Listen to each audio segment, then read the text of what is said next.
Quizás hoy nuestros pasillos estén vacíos. Nuestros libros extrañen ser leídos.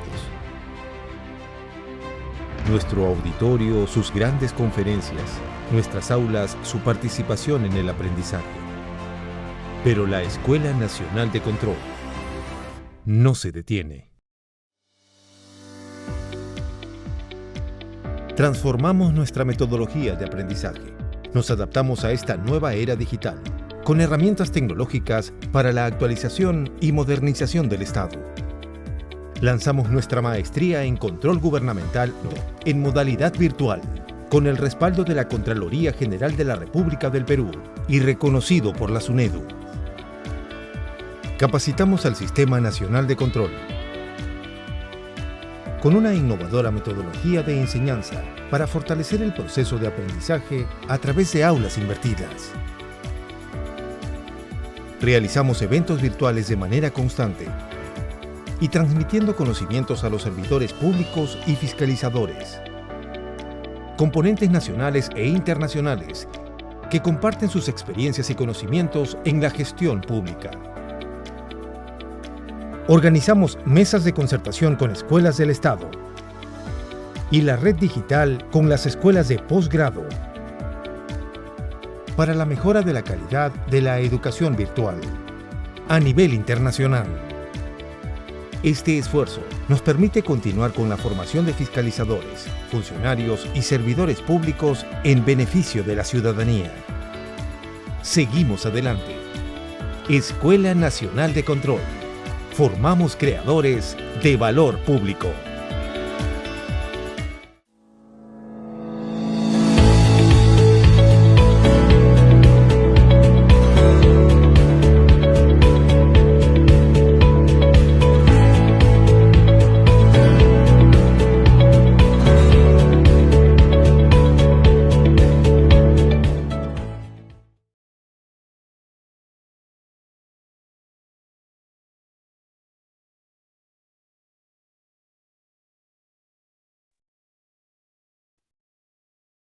Buenas noches con todas y todos los presentes. Les damos la más cordial bienvenida a la conferencia El principio de idoneidad en el funcionario público. A continuación, palabras de bienvenida a cargo del señor Nicolás Quirós, representante de la Subdirección de Posgrado de la Escuela Nacional de Control.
Queremos agradecer tu participación y los conocimientos y experiencias que compartirás con nosotros en beneficio del crecimiento profesional y personal de cada uno de los presentes.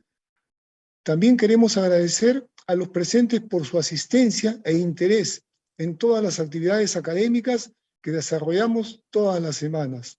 Los invitamos a ingresar a nuestra página web, al Facebook oficial o página de LinkedIn de la Escuela Nacional de Control, donde encontrarán más información de nuestras charlas, conferencias, foros y demás actividades. Que tengan una provechosa conferencia. Muchas gracias. Agradecemos las palabras del señor Nicolás Quiroz, representante de la Subdirección de Posgrado de la Escuela Nacional de Control. Antes de dar inicio, les informaremos la dinámica de participación. Durante la presentación, las y los participantes podrán realizar sus preguntas o consultas en el cuadro de preguntas y respuestas, las cuales se harán llegar al ponente para que éstas sean resueltas al finalizar su exposición. Damos inicio a la conferencia El principio de idoneidad en el funcionario público, que estará a cargo del señor Juan José Martínez Ortiz, magíster en Derecho, asesor legal con más de 26 años de experiencia profesional en la asesoría de entidades públicas, privadas y de la cooperación internacional. Especialista en Derecho Administrativo, Gestión Pública, Sistemas Administrativos del Estado, Promoción de la Inversión Pública, Regulación de Servicios Públicos y Análisis Económico del Derecho. Además, es docente de la Maestría en Control Gubernamental de la Escuela Nacional de Control. Puede empezar con su ponencia. Buenas noches.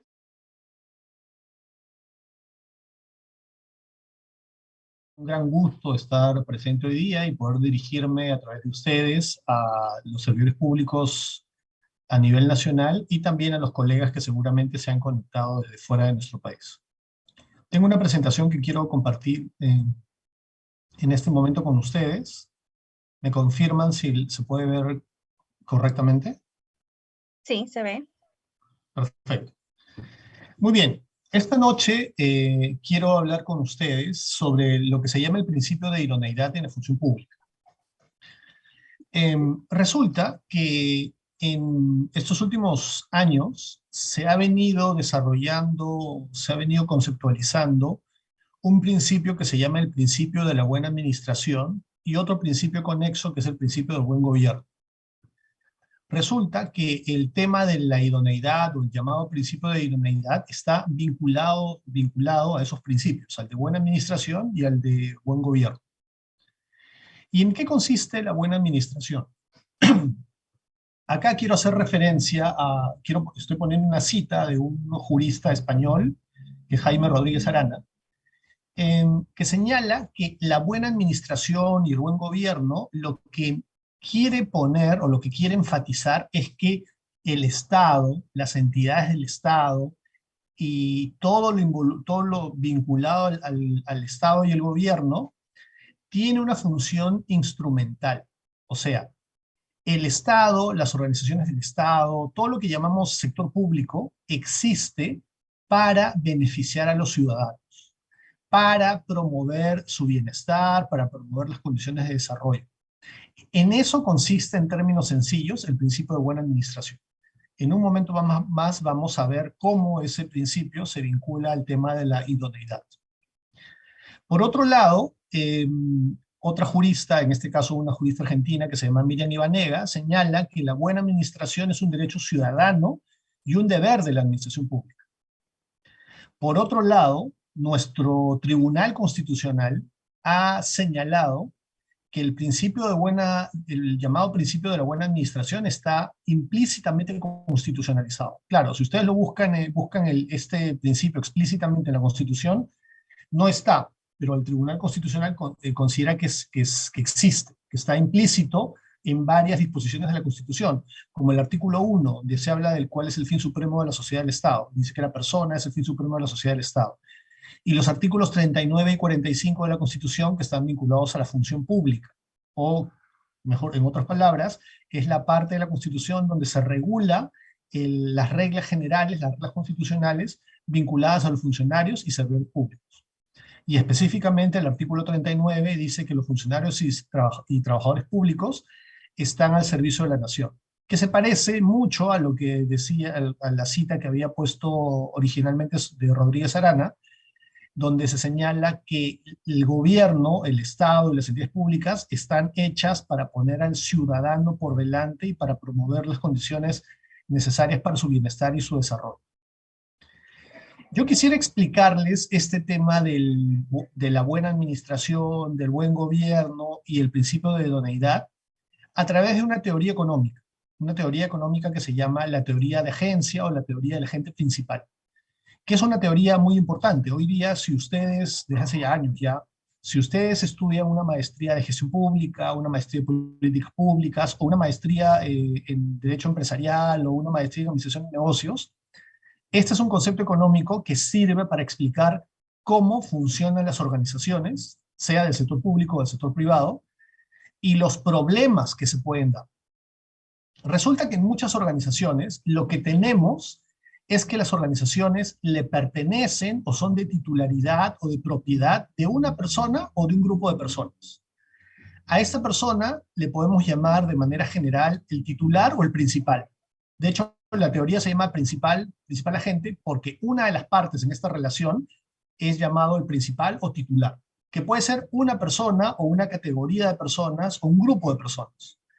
Por ejemplo, como vamos a ver ahorita, en un ejemplo, en una sociedad anónima, el principal o el titular de esa sociedad son los accionistas. Pero estos accionistas no son los que necesariamente dirigen, manejan, administran, gestionan, llevan el funcionamiento de dicha organización, de dicha sociedad anónima. Sino que para ello, en la figura de sociedad anónima existe lo que se llama el directorio y existen los gerentes o la gerencia. Entonces, en esta teoría se puede aplicar o se puede utilizar en cualquier situación donde ustedes puedan identificar dos grupos de personas. Una persona o un grupo de personas o una categoría de personas que sean los titulares de una organización o los dueños de una organización. Y otro grupo de personas que no son los dueños, sino que son los agentes. ¿Y quiénes son los agentes? Los agentes son los que administran, los que gestionan, los que conducen, los que llevan esa organización. De manera tal que el agente, en principio, es un instrumento de los titulares, del principal, del dueño. Para eso existen los agentes. Ahora, a mí particularmente, estos términos no me gustan tanto porque me parecen que en castellano no son muy gráficos. Yo preferiría, en vez de hablar del principal, hablar del titular. Y en vez de hablar de agente, hablar de administrador o administradores. Entonces, cada vez que ustedes se encuentren en una situación donde hay en una organización, sea pequeña o sea grande, sea privada o sea pública, donde encuentren que hay alguien que está administrando, manejando, dirigiendo, gestionando una organización, pero no es el titular, no es el dueño, no es el interesado principal, en ese caso se puede aplicar esta teoría de la que estamos hablando. Lo que señala esta teoría es que existen muchas situaciones en las cuales los titulares o los principales interesados o los dueños de una organización no se pueden dedicar directamente a la administración, a la gestión, a la conducción de esta organización. En muchos casos porque no pueden o en algunos casos porque no quieren. A veces hay personas que pueden, o a veces hay organizaciones donde sus titulares pueden realizar a la vez varias actividades. Y entonces quieren mantener la titularidad en esa organización, pero no quieren dedicarle su tiempo o sus recursos en administrar esa organización. Y en otros casos no puede, o en otros casos es difícil o es costoso que estos dueños actúen directamente asumiendo la gestión o la administración. Imaginemos una municipalidad que es el nivel de gobierno más cercano al ciudadano. Lo que podríamos decir es que los vecinos somos los titulares de la municipalidad. La municipalidad existe para beneficiar, para realizar una serie de funciones en beneficio o para promover el desarrollo de los vecinos. Pero imagínense si por alguna razón se nos ocurriera que no vamos a tener nadie que trabaje en la municipalidad, sino que todos los vecinos en conjunto vamos a manejar o administrar los asuntos municipales. Imaginémonos que estamos en una situación de colectivismo, de democracia así extrema. Sería bien complicado y bien difícil que, por ejemplo, los ciudadanos nos pongamos de acuerdo en cosas tan elementales que tiene que ser la municipalidad. Como, por ejemplo, a qué hora se recoge la basura, como, por ejemplo, qué tipo de tratamiento se le va a los parques y jardines, a qué hora se riega, qué tipo de flores se van a poner en los parques. Ese tipo de situaciones lo que haría o a lo que llevaría la organización municipal es a paralizarse. No se tomarían decisiones porque entre que todos nos reunimos, discutimos, todos nos ponemos de acuerdo y dependiendo además de las reglas que se establezcan para lograr una decisión, sería dificilísimo y sería costoso. Y el costo más grande sería en que ninguna decisión se tome y que ninguna acción de gestión se realice. Entonces, ese es un caso en donde es difícil que los dueños o que los titulares o que el principal, que es un colectivo de personas, actúe. Entonces, ante ese tipo de situaciones, muchas veces es mejor nombrar a un grupo más limitado, más pequeño de personas, que son estos administradores o estos agentes, que son los que tienen que tomar decisiones, que son los que ya llevan la gestión, toman las decisiones, ejecutan y hacen que la entidad o la organización funcione. De manera tal que es este agente o este administrador el que puede tomar decisiones. Es el que está autorizado para tomar decisiones.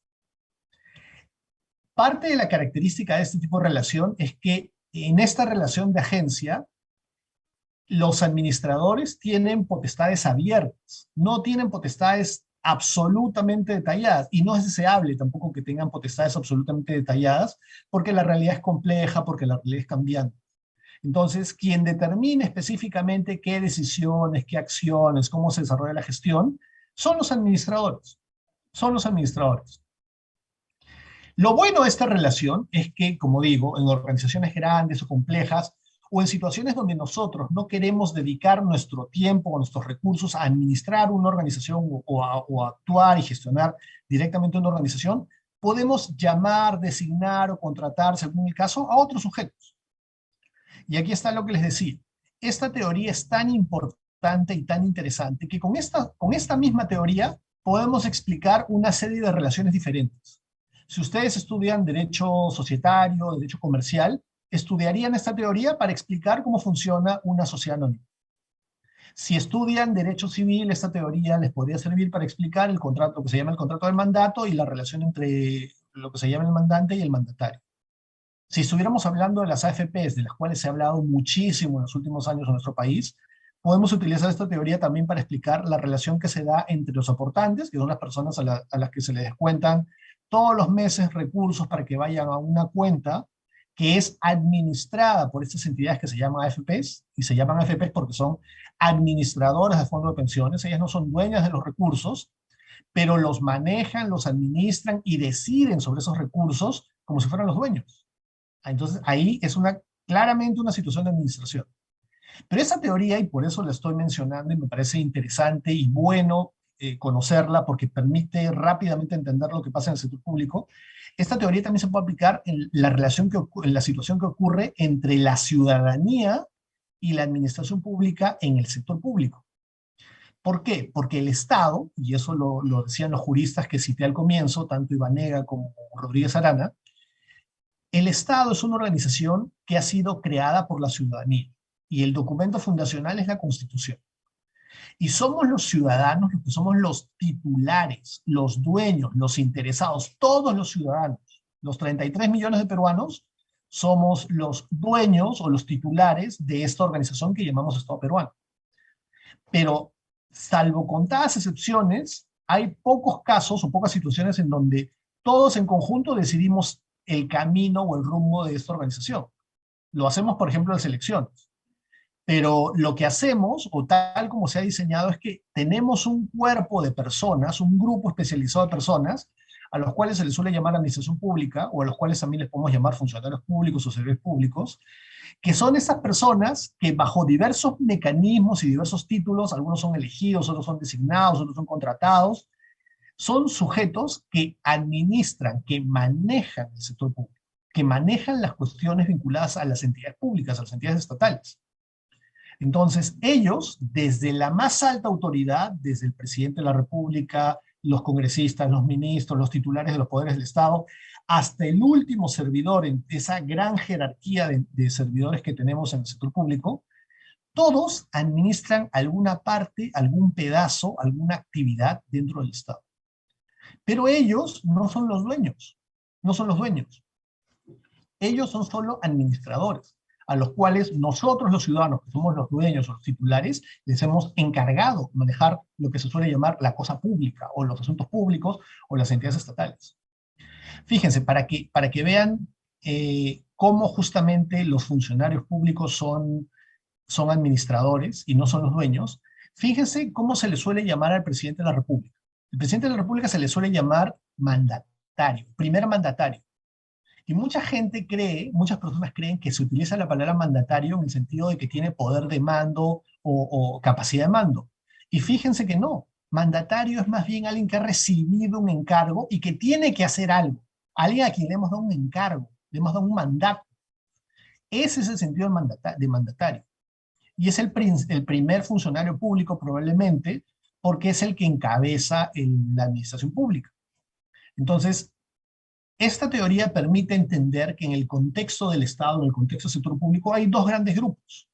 Los ciudadanos o la ciudadanía, que somos los titulares de esta organización o este conjunto de organizaciones que llamamos Estado, y los servidores públicos o funcionarios públicos o administración pública, que son este conjunto de personas a las cuales le hemos encargado la administración del Estado, de las organizaciones del Estado o de los asuntos estatales. Si bien este tipo de relación tiene la ventaja de que podemos hacer que el Estado funcione, porque sería inviable o muy difícil que los 33 millones de peruanos estemos decidiendo cosas específicas del día a día del funcionamiento del Estado, esa es la ventaja, tiene una gran desventaja. Tiene una desventaja intrínseca, genética, por decirlo así. Esta desventaja consiste en que como los administradores no son los mismos sujetos que los dueños o que los titulares, existe el riesgo de que estas personas, estos administradores, estos agentes, incurran en conductas o desarrollen un comportamiento que en la teoría económica se le llama comportamiento oportunista. Que en pocas palabras es la posibilidad de que se aprovechen del puesto en el que están. Y las formas de aprovechamiento son gigantescas, son innumerables. Aquí, como se suele decir, la imaginación nos queda corta. El ejemplo máximo de aprovechamiento, de comportamiento oportunista es la corrupción. Porque en la corrupción yo soy un servidor, yo soy un funcionario público y estoy dejando al costado mi función para, aprovechando la función que tengo, beneficiarme económicamente, por ejemplo, cuando recibo una coima. Pero ese es el ejemplo más extremo. Hay muchas variantes de comportamiento oportunista, como por ejemplo buscar algún tipo de beneficio adicional. Y ese beneficio adicional no necesariamente es un beneficio monetario. Puede ser mayor poder político, puede ser que mi entidad tenga más presupuesto, o podría ser tener cada vez mayores beneficios laborales sin dar nada a cambio, o trabajar menos sin dar nada a cambio, o simplemente trabajar sin esforzarme lo suficiente, tener menor desempeño, buscar a que no me controlen. Hay intercambio de beneficios, hay, como digo, miles de formas en las cuales este comportamiento oportunista se puede manifestar, y son cambiantes, son dinámicos. Entonces tenemos este problema.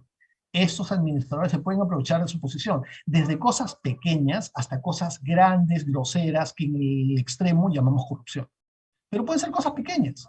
Cosas como, por ejemplo, tengo que imprimir mi tesis de maestría y no lo hago en mi casa utilizando mi impresora, sino lo hago en horario de trabajo, lo hago utilizando la computadora y la impresora de mi oficina, del entidad pública donde trabajo, e imprimo las 300 páginas que consta la tesis en 5 ejemplares utilizando hojas de la oficina. O resulta que por alguna razón voy a llegar tarde y le digo a uno de mis compañeros, oye, marca asistencia por mí. O resulta que quiero beneficiar a un amigo y entonces mi amigo va a postular a un puesto y yo participo en el grupo de evaluación y como es mi amigo, lo beneficio con unos puntos adicionales. O yo decido que ingrese. Las modalidades de beneficios son, como digo, ilimitadas. Las manifestaciones pueden ser muchas. El otro efecto, el efecto que genera esto, no solamente es un efecto en el funcionamiento de las organizaciones, sino que además genera un efecto en los costos y en el presupuesto de las entidades. Porque finalmente el mal funcionamiento de una entidad o el hecho de que un servidor esté trabajando mal, implica que estamos pagándole a alguien una remuneración a cambio de poco desempeño o mal desempeño o un desempeño regular cuando deberíamos esperar un buen desempeño. O el pago de una coima implica que una entidad pública esté comprando mal o esté comprando de más. ese tipo de distorsiones se manifiestan y al final es un costo que el Estado tiene que asumir y que finalmente terminamos asumiendo todos los ciudadanos. Entonces, en este cuadro que ustedes pueden ver, esta teoría es interesante porque permite explicar cosas como la ineficiencia, la negligencia, las fallas de integridad, hasta cosas tan graves como la corrupción. Y eso existe o se produce porque los administradores, los servidores públicos, los funcionarios públicos, están en esta posibilidad de aprovechar la posición en la que están. Y se puede aprovechar, como decía, desde cosas pequeñas hasta cosas muy grandes. ¿Y esto por qué es posible y por qué se exacerba, por qué se manifiesta? Porque los ciudadanos difícilmente saben exactamente qué es lo que está ocurriendo. Los ciudadanos muchas veces ven las manifestaciones de esa conducta o de ese aprovechamiento, pero no saben exactamente por qué, quién o cómo. Es más, muchas de esas situaciones muchas veces podrían obedecer más bien a situaciones objetivas y no a situaciones de aprovechamiento. Pero no sabemos cuál es la real causa. Entonces, ahí hay un problema de lo que se llama en economía asimetría de información. Los ciudadanos solemos tener muy poca información y además solemos no buscar o no involucrarnos en participar y en buscar información y en saber qué es lo que están haciendo nuestras autoridades o las entidades o los servidores públicos en general. Y lo que permite también esta situación de aprovechamiento es que los administradores, los servidores públicos, los funcionarios públicos, lo que hacen en realidad es trasladarle el costo de lo que hacen, donde ellos están beneficiando, le están trasladando el costo de eso a la entidad y finalmente a la ciudadanía. Otro ejemplo, imagínense que a mí me envían de viaje de comisión de servicios y sabemos que a los que van de viaje de comisión de servicios a uno le pagan viáticos por estadía, por transporte, por alimentación. ¿Qué tal si yo consigo o declaro que he gastado más? Ese dinero está yendo en mi beneficio, pero ¿quién está siendo el afectado? El afectado es la entidad, porque está al final asumiendo mayores costos. Está un viaje que en realidad costó 80, la entidad está reconociendo 100. Multipliquen esa situación por la cantidad de veces que puede estar ocurriendo y seguramente el número, la afectación presupuestaria podría ser monstruosa. Entonces, lo interesante de esta teoría económica es que nos permite identificar un problema estructural que existe en esta organización grande, compleja, que se llama Estado, en donde los ciudadanos somos los titulares, y esta organización además existe para beneficio de los ciudadanos, existe para nosotros como ciudadanos, y tenemos por otro lado a estas personas, que son los funcionarios, los servidores, que son administradores. En mayor o menor medida, algunos administradores administrarán más cosas, o su ámbito de acción será más grande, o su poder será más grande, y otros administrarán cosas más pequeñas. Pero todos tienen esta posibilidad de aprovecharse. Y algunos se aprovecharán en poca medida, otros se aprovecharán en gran medida, de manera exagerada. Y como digo, los casos más exagerados, abiertos o burdos son estos que llamamos corrupción. Frente a ello, hay una serie de mecanismos que los diversos países han desarrollado. Y hay, por ejemplo, ¿qué se propone para mitigar este riesgo? Por ejemplo, seleccionar correctamente al personal. Por ejemplo, recordarle al personal siempre lo importante de la integridad, lo importante de su función, recordarle el carácter instrumental del Estado y de los servidores. Los servidores existen ahí no por ellos mismos en realidad, sino están ahí para cumplir una determinada misión que finalmente termina afectando la vida de los ciudadanos.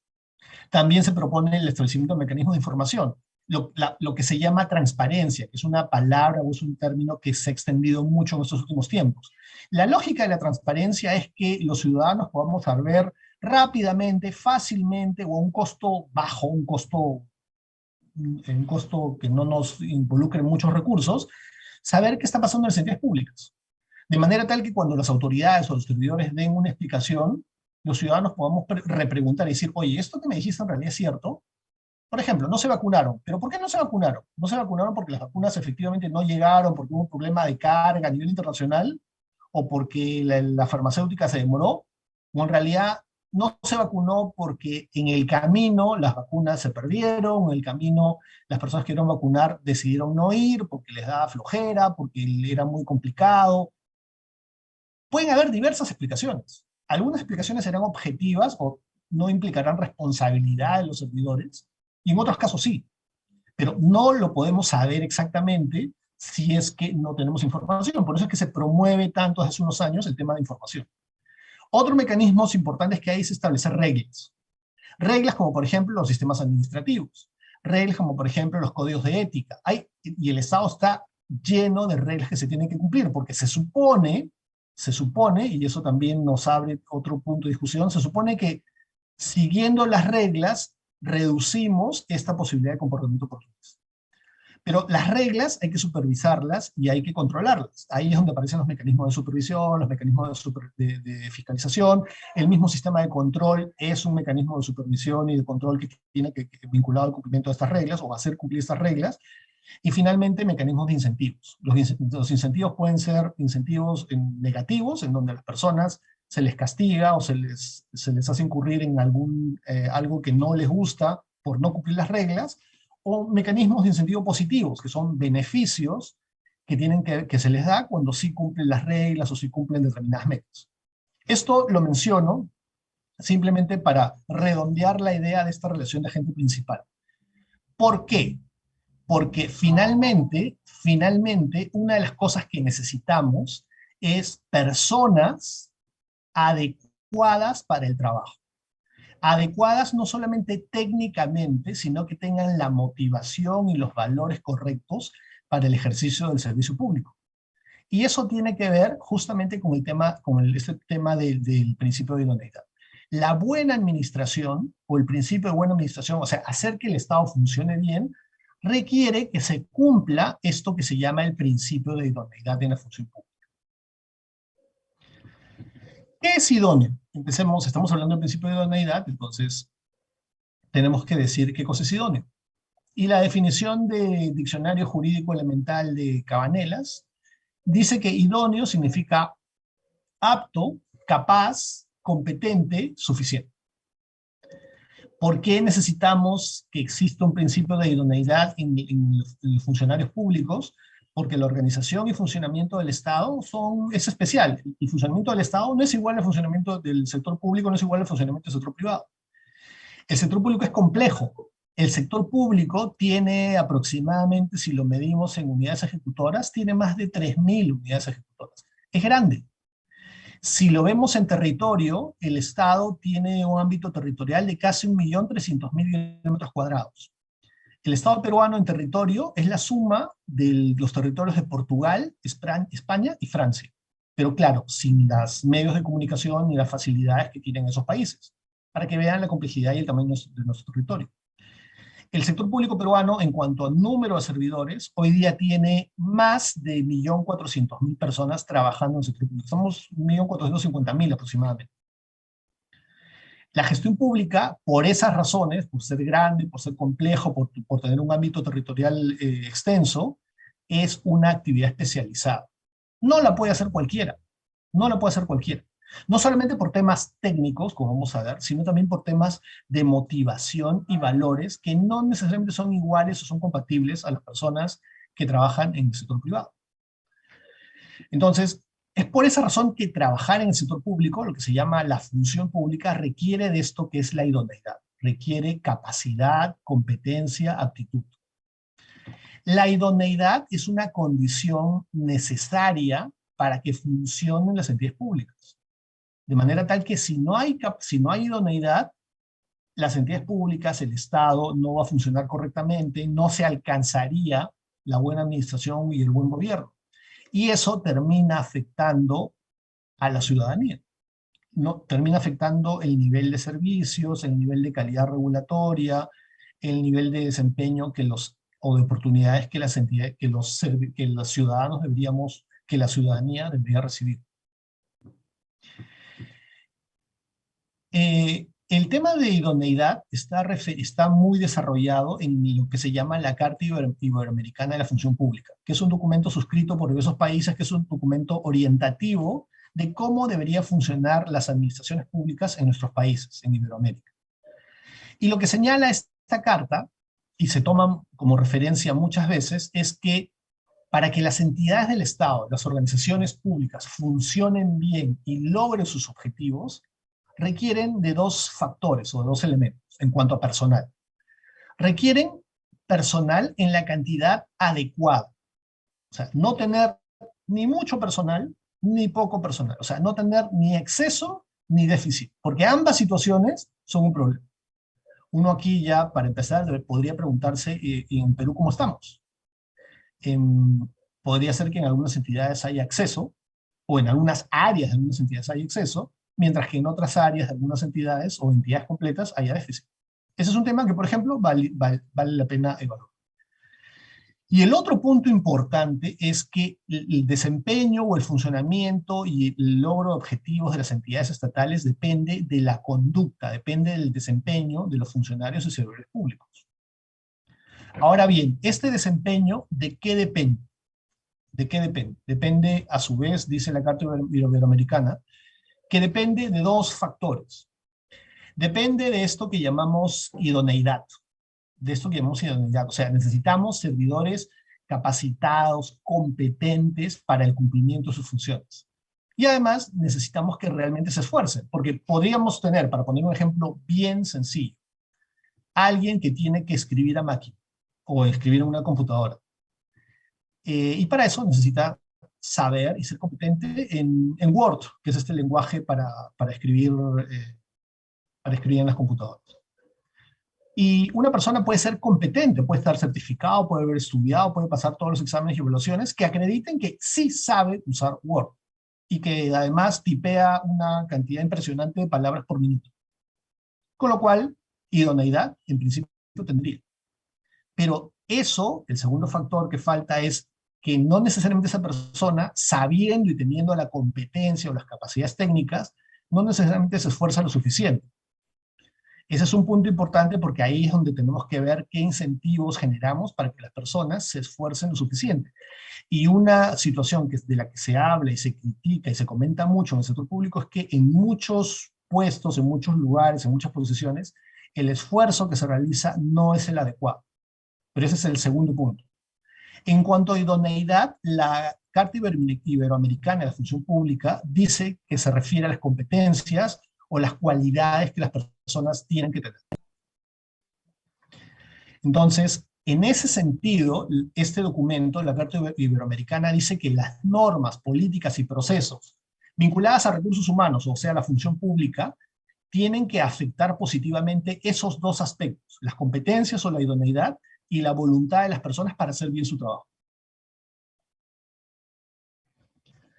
Vinculado al tema de la idoneidad, la Carta Iberoamericana hace referencia al tema de la descripción de puestos, lo que en el Perú llamamos los perfiles de puestos. En los perfiles de puestos no solamente están detallados cuáles son las funciones, roles, misiones, acciones y actividades que le corresponden a un puesto, sino que asociado a eso están los requisitos o las características que tiene que tener el sujeto o la persona que va a ocupar ese puesto. Y de hecho, los perfiles tienen que conversar entre esos dos aspectos del perfil, tienen que conversar. Lo que se va a hacer requiere una serie de requisitos. Y ahí, por ejemplo, habría que evaluar en el caso peruano cuántos de los perfiles que están establecidos en los MOF o en los manuales de perfiles de puestos, cuántos efectivamente tienen requisitos que son los necesarios o los adecuados para las funciones que se van a ejercer. Y ahí habría que ver porque los perfiles muchas veces no tienen una descripción adecuada de lo que en ese puesto se va a hacer. A veces se peca por exceso o por defecto. Y en cuanto a los requisitos, igual, se peca por exceso o se peca por defecto. A veces de buena fe y a veces de mala fe. A veces se ponen muchos requisitos pensando que poniendo más requisitos se va a conseguir una persona con mayores capacidades y eso va a hacer que sea más efectivo en su trabajo. Pero no necesariamente, también hay que tener en cuenta el contexto y el lugar en los que estamos. A veces se ponen requisitos tan altos, tan exigentes, que en la localidad donde estamos, en la zona donde estamos, en la institución donde estamos, no conseguimos personas que cumplan ese requisito. O a veces, y son requisitos que en realidad, en estricto, no son necesarios para ejercer esa función. A veces se peca también de exceso, pero de mala fe. Pongo requisitos adicionales muy específicos para que no cualquiera entre, sino solo un determinado grupo de personas, porque estoy queriendo cerrar el acceso o cerrar el mercado al resto de gente y que solamente un pequeño grupo pueda acceder. También pasa eso. Pero también se peca por defecto. Muchas veces no se ponen los requisitos necesarios para las funciones, los roles o las acciones que se tienen que realizar en un determinado puesto. Entonces, la Carta Iberoamericana hace una referencia muy especial a estos instrumentos de gestión vinculados a la descripción de los puestos y los requisitos. ¿Qué es lo que en el Perú hemos llamado MOF, o hemos llamado Manual de Organización de Funciones, y que actualmente llamamos Manual de Perfiles de Puestos? El tema de idoneidad, ya avanzando más para el caso peruano, es un tema tan importante que el Tribunal Constitucional se ha referido varias veces a este principio. En el caso en una de las acciones de inconstitucionalidad contra la Ley de Servicio Civil, el Tribunal Constitucional se ha referido al principio de idoneidad y dice que la capacidad específica para el cargo y los méritos y las habilidades relacionadas con el cargo, que no son otra cosa que la idoneidad, son condiciones y requisitos que se tienen que considerar y que son obligatorios evaluar como una condición de acceso al servicio civil, o a la función pública o a un puesto público, como le querramos llamar. Y no solamente en el acceso, sino que también, y eso tiene que ver con el término de la relación laboral o la relación de empleo público o la relación de servicio civil, es que la falta de capacidad o la falta de idoneidad también pueden ser causas de finalización del vínculo, y eso no vulnera el derecho de protección contra el despido arbitrario. Eso, entonces, para que vean lo importante que es, no solamente desde el punto de vista de la Carta Iberoamericana, que nos da un lineamiento técnico de cómo deberían funcionar las organizaciones del Estado y cómo debería regularse y las características que tiene la función pública, sino además lo que el Tribunal Constitucional nos está marcando. Eso también lo dice, esto último también lo dice vinculado a la idoneidad y el mantenimiento de la relación laboral en el sector público, lo dice también en la resolución del caso de la Ley de Servicio Civil. En otro caso, en el caso de la Ley de Ascenso, Nombramiento y Beneficios para el Personal de Salud, también vuelvo a decir lo mismo, el Tribunal Constitucional. Señalan que los concursos públicos deben evaluar, no solo deben evaluar la capacidad, méritos, habilidades, idoneidad y comportamiento ético, entre otras cosas, entre otros elementos. Entonces, esos elementos son, de acuerdo al Tribunal Constitucional, necesarios para el ingreso a la función pública, al servicio público o a un puesto en el sector público. Entonces, fíjense cómo el Tribunal Constitucional también considera importante el tema de la idoneidad, porque servidores públicos con capacidad, idoneidad, que sepan hacer su trabajo, lo que van a lograr, o lo que van a hacer, o lo que van a promover, es que las entidades públicas funcionen de la mejor manera posible. Y al funcionar de la mejor manera posible, van a tener un impacto positivo en la regulación que genera el Estado, en los servicios que otorga el Estado, y promover de esa manera el bienestar hacia la ciudadanía. Eso es lo que tenía para comentar con ustedes hoy día, y por supuesto quedo a sus órdenes para las preguntas que tengan. Muchísimas gracias.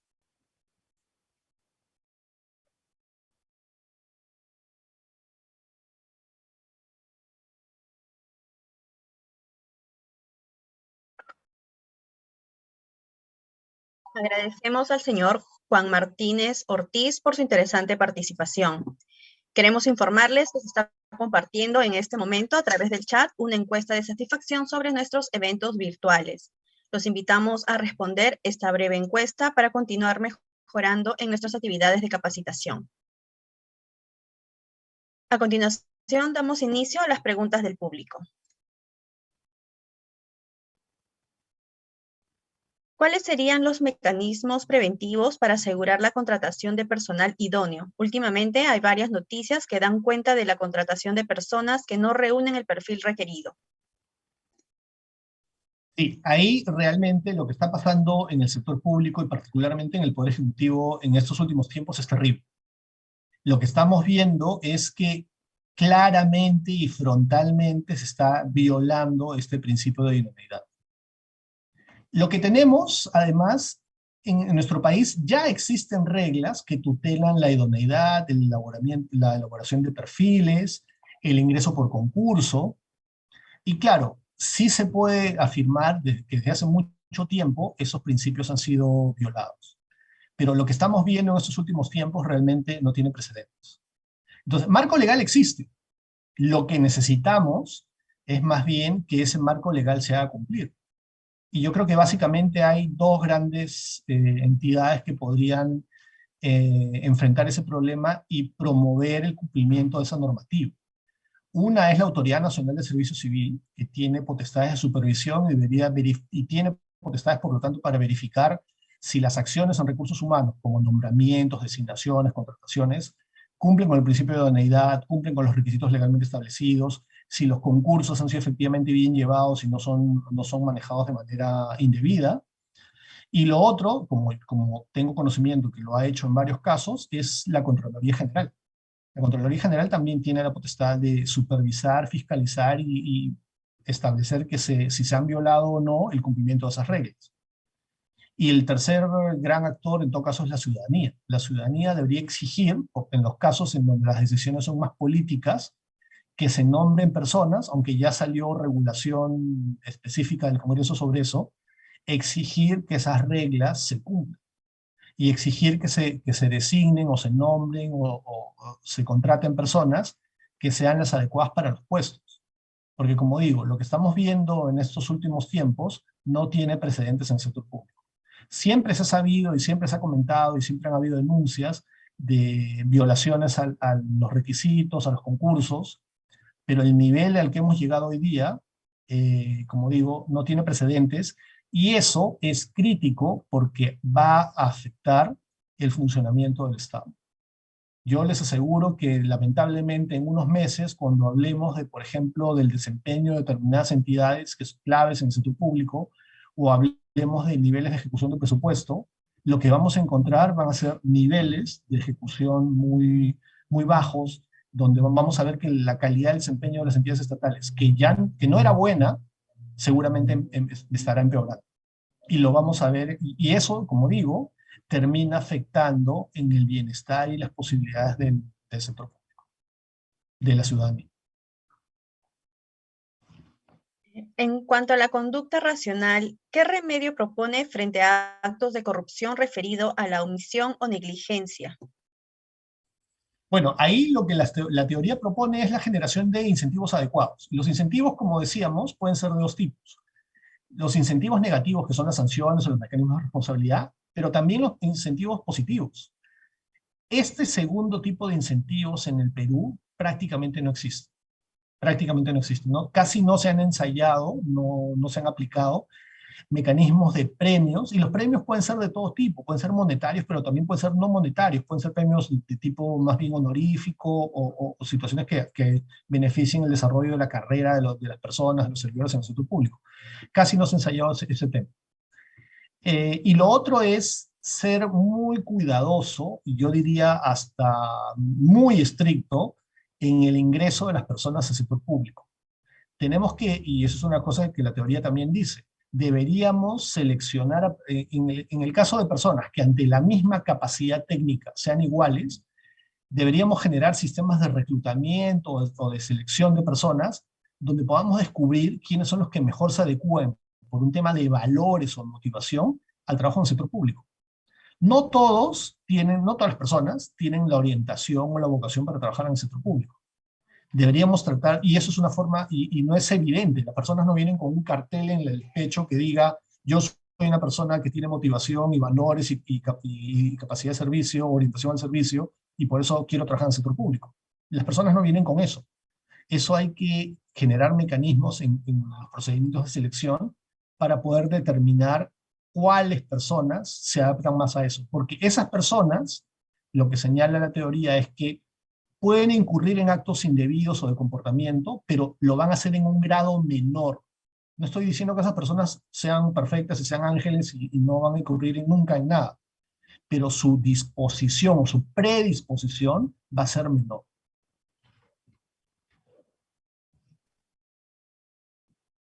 ¿El cargo de confianza es designado por méritos o por el conocimiento entre las partes? No, en todos los países existe una cuota de cargos de confianza. En todos los países existe. Y hay varias justificaciones para ello, ¿no? Y normalmente se dice que el partido que llega al gobierno quiere tener un grupo de su confianza, por eso se llama de confianza, con el cual poder implementar su plan de gobierno. pero es un porcentaje, no son todos los servidores. Por eso, en nuestra legislación existen porcentajes, existen límites. Desde la ley de empleo público hasta la ley de servicio civil existen porcentajes. Lo que en el Perú adicionalmente existe, y eso es una cosa que ha sido desconocida por mucho tiempo, es que un titular o el jefe de una entidad puede designar un puesto de confianza, que además tiene que estar calificado así. Pero la persona a ser designada tiene que cumplir con los requisitos que establecidos en el perfil. O sea, no puedo nombrar a cualquier persona. En realidad, en nuestro país, con el marco legal vigente, el puesto de confianza de lo que me exonera es del concurso. La regla general es concurso. La excepción es la designación directa. En los puestos de confianza hay designación directa. Por eso digo que en los puestos de confianza no hay concurso. Pero no se exonera del cumplimiento del perfil. Entonces, en nuestro país ha habido muchísimos casos en donde se ha creído que como es de confianza puedo nombrar a quien quiera. Y no, puedo nombrar a quien quiera en tanto y en cuanto cumpla el perfil del puesto al que lo estoy designando.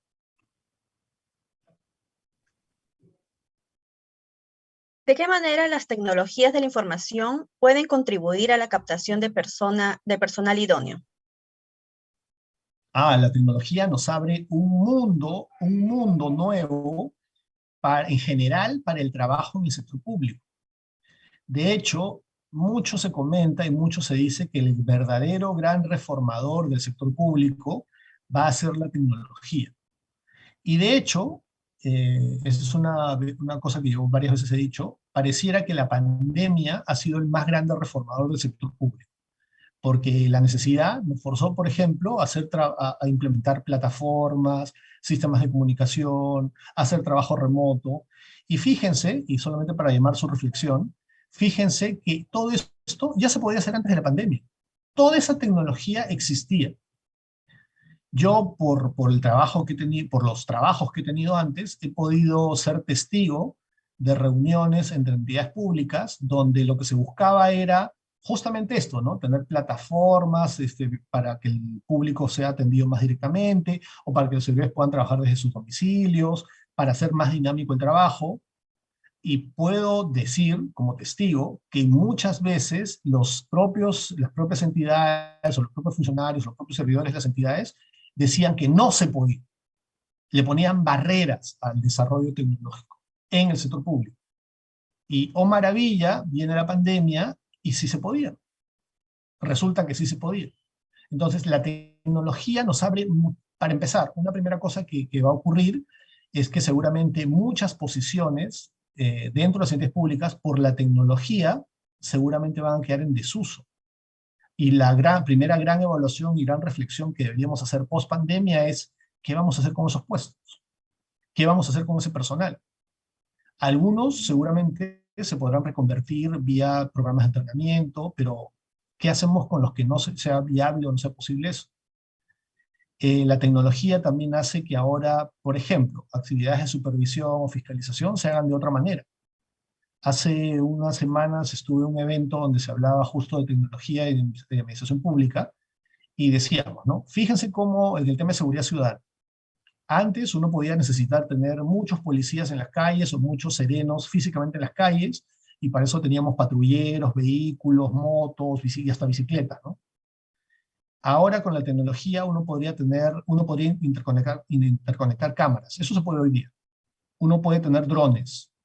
Uno puede tener programas de reconocimiento facial, mecanismos de control de calor. Se puede leer placas de los vehículos. Y a partir de eso, esa información en microsegundos viaja a bases de datos y inmediatamente puede encontrar una anomalía. Y en vez de tener a muchas personas físicas circulando y viendo la seguridad, podría tener menos personas en centros específicos, y eso también la tecnología nos podría decir en qué lugares estratégicos se ubican, para reaccionar inmediatamente. Fíjense, ese es solo un ejemplo de los muchísimos ejemplos que pueden haber de cómo el trabajo y, por supuesto, las labores de supervisión también pueden ir cambiando. Hay hoy día motores de búsqueda en donde si uno vincula bases de datos, puede empezar a encontrar anomalías, y eso puede servir en actividades de supervisión y fiscalización de todo tipo. Entonces, la tecnología, como digo, en términos generales, nos abre un nuevo mundo de oportunidades y una nueva fase de reformas en las que seguramente las administraciones públicas o las entidades públicas del mundo van a estar involucradas. Y la nuestra no debería ser la excepción. En varios gobiernos es persistente el ingreso a las instituciones públicas sin concursos públicos, sin meritocracia y todavía persisten los cargos de confianza. ¿Cómo tener funcionarios públicos que cumplan los perfiles, méritos, experiencia y trayectoria y demuestren su gestión por resultados a corto, mediano y largo plazo en nuestras instituciones públicas? Nuevamente, lo que decía, los funcionarios de confianza no son una cosa que sea indeseable per se. Son necesarios y en todos los países existen los cargos de funcionarios de confianza.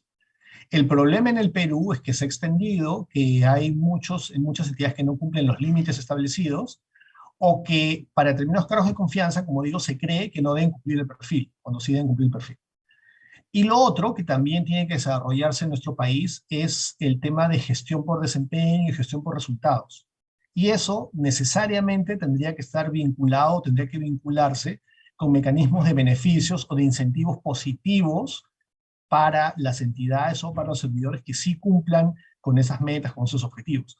Pero eso requiere un primer paso o un paso cero que yo creo que hoy día no tenemos, que es una buena planificación, una determinación clara de metas, de objetivos, porque tampoco se trata de fijar cualquier objetivo que sea fácilmente cumplible. De hecho, en nuestro país han habido ejemplos o intentos de gestión por resultados en algunas entidades, y lo que hacían es que las entidades, ellas mismas definían sus objetivos, pero definían objetivos, y eso ha pasado, que eran fáciles de cumplir. Y entonces, en realidad, eso no tiene ningún mérito. La idea es lograr que las entidades expandan su capacidad, expandan los objetivos, y no simplemente cumplan lo que ya cumplen ordinariamente. Sobre todo si además va a estar asociado a algún tipo de beneficio que se les otorgaría.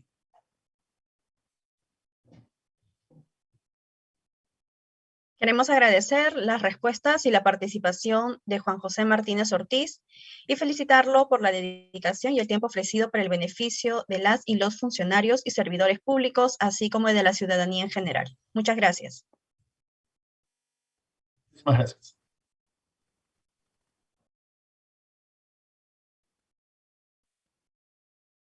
Quedan cordialmente invitados a participar el día jueves 21 de abril a las 7 de la noche de la conferencia El informe técnico de la Contraloría como pericia institucional procesal, que estará a cargo del señor Joan Humberto Ramírez Merino. Pueden inscribirse a través de nuestra página web.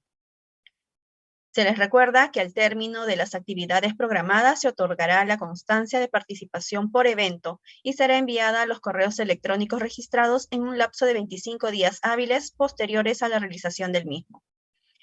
Asimismo, los invitamos a compartir su experiencia sobre nuestras conferencias en la sección de opiniones de nuestro Facebook, lo que nos permitirá mejorar y continuar con estas capacitaciones gratuitas. Muy buenas noches con todas y todos los presentes.